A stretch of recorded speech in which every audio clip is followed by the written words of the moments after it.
Hola tout le monde, j'espère que vous allez bien.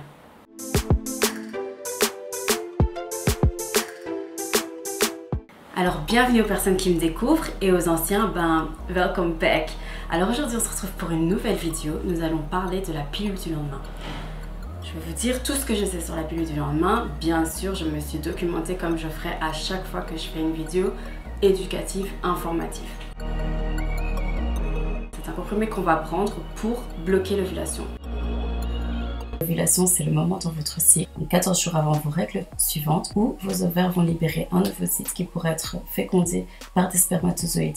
Si vous prenez un moyen de contraception ou la pilule du lendemain dans ce cas-là, l'ovulation ne pourra pas avoir lieu et une grossesse non désirée sera donc évitée. Le fait de prendre la pilule du lendemain va chambouler votre cycle, ce qui fera que vous pourrez avoir vos règles plus tôt ou plus tard que prévu. La pilule du lendemain, on doit la prendre après un rapport à risque. On a jusqu'à 3 jours après le rapport à risque avec la pilule Norvelo et jusqu'à 5 jours après le rapport à risque avec la pilule Ella1. Il faut savoir qu'il y a une différence de prix entre les deux. Celle qu'on peut prendre jusqu'à 3 jours après le rapport à risque coûte environ 10 € et l'autre coûte 20 € environ. Alors un rapport à risque, c'est quand il y a différents rapports à risque. Quand on a eu un rapport non protégé, déjà ça c'est un rapport à risque. Quand on a eu un rapport protégé, avec un préservatif masculin ou féminin, mais que le préservatif s'est déchiré, qu'est-ce qu'est encore un rapport à risque? Un rapport à risque, c'est aussi quand on a eu un rapport protégé, mais qu'au moment de se retirer, l'homme n'est plus en érection et du coup le préservatif reste coincé. Je ne sais pas si vous comprenez un peu ce que je veux dire, mais bon. La pilule du lendemain, ce n'est pas un moyen de contraception, donc quand on remarque qu'on a trop de rapports à risque et qu'on doit trop acheter la pilule du lendemain, vaut mieux penser à prendre un moyen de contraception qu'on va prendre régulièrement ou qu'on va poser pour 5 ans. Donc là, je parle de la pilule, le stérilet, l'implant, etc. Je mettrai plus d'infos dans la barre de description. Et je ferai une vidéo sur les différents moyens de contraception si vous le souhaitez. Vous n'avez qu'à me le dire sur Instagram. Là, quand je parle de rapport à risque, je dis que ce serait bien d'utiliser un moyen de contraception. Et vous voyez que je parle beaucoup des contraceptions pour les femmes. Mais l'homme aussi peut penser à mettre un préservatif.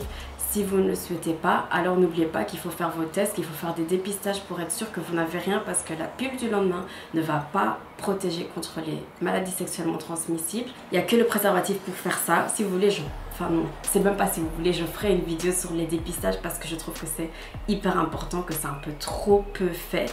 Les gens ont peur d'aller se faire dépister alors que c'est hyper important. Il y a des maladies qui peuvent rendre stérile, il y a des maladies qui peuvent tuer et je pense que voilà, c'est important de savoir ce qu'on a. Mais ça, c'est un autre sujet, je ferai une vidéo là-dessus aussi. Et ce qu'il faut savoir, c'est que la pilule du lendemain peut ne pas fonctionner si vous n'avez pas correctement suivi tout ce qu'il faut faire. Donc comme j'ai dit, la prendre le plus tôt possible et jusqu'à 3 jours après le rapport et jusqu'à 5 jours avec la pilule Ella1. Si vous vomissez entre la prise du comprimé et 3 heures, il faut reprendre une pilule du lendemain parce qu'alors elle n'aura plus d'effet. C'est pareil pour la pilule contraceptive normale. Donc quand on se pose la question est-ce qu'on peut tomber enceinte malgré qu'on ait pris la pilule du lendemain, la réponse est oui, si tous ces points n'ont pas été suivis correctement.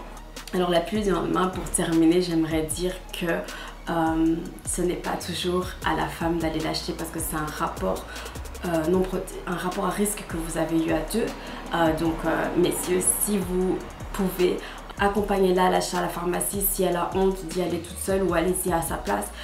Proposez de payer la pilule du lendemain aussi parce que c'est quelque chose que vous avez fait à deux. C'est vrai qu'on dit souvent que ce serait bien que la femme ait aussi des préservatifs dans sa poche pour pas que ce soit toujours l'homme qui paye ça. Et ben, c'est la même chose pour la pilule du lendemain. Je trouve que si vous voulez éviter une grossesse non désirée, il faut y mettre tous les deux du vôtre. Merci d'avoir écouté cette vidéo. Je n'ai pas été en détail, etc. Mais comme je l'ai déjà dit, je le répète, je mets beaucoup d'informations dans la barre de description. Je mets des liens, vous pouvez aller lire, vous pouvez aller vous documenter. N'oubliez pas de vous abonner et d'activer la cloche de notification, comme ça vous serez au courant à chaque fois que je sortirai une nouvelle vidéo. Je l'ai déjà dit, j'en posterai toujours une le mercredi et le dimanche. Prenez soin de vous, bisous!